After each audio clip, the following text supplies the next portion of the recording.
بے چینی ہوگی تو دہلی میں بھی چین کی نیند نہیں آئے گی۔ کشمیر کے دریاؤں کا پانی سرخ رہا تو خطے میں امن قائم نہیں ہوگا۔ مزید بولے کہ بلوچستان میں پاکستان زندہ باد کے نعرے مودی کو اچھے نہیں لگتے۔ سی پیک منصوبے سے پوری دنیا کو فائدہ ہوگا۔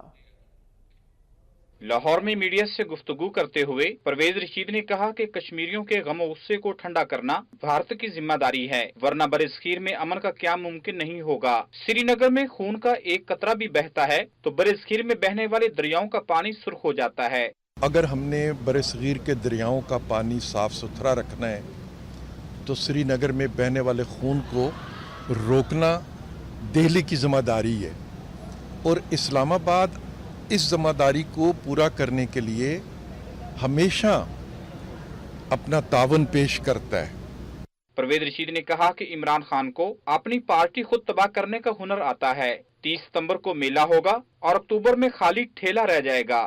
2018 میں عمران خان کے 5 سالہ کرتوت عوام کے سامنے رکھیں گے۔ 2018 کے انتخاب میں ان کی اس 5 سال کی سیاست کا جواب دیں گے اور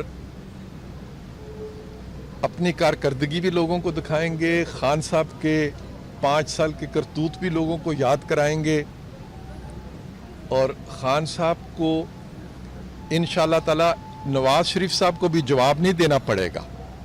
مسلم لیگ نون کی ایک نوجوانوں کی جونیئر ٹیم ہم نے تیار کر لی ہے، وہ خان صاحب کے لیے کافی ہے۔ پرویز رشید کا کہنا تھا کہ سی پیک منصوبہ پاکستان اور چین کے ساتھ ساتھ پوری دنیا کو فائدہ پہنچائے گا۔ انہوں نے کہا کہ بلوچستان میں علیحدگی کی کوئی تحریک نہیں، بلکہ ہر جگہ پاکستان زندہ باد کے نعرے لگ رہے ہیں۔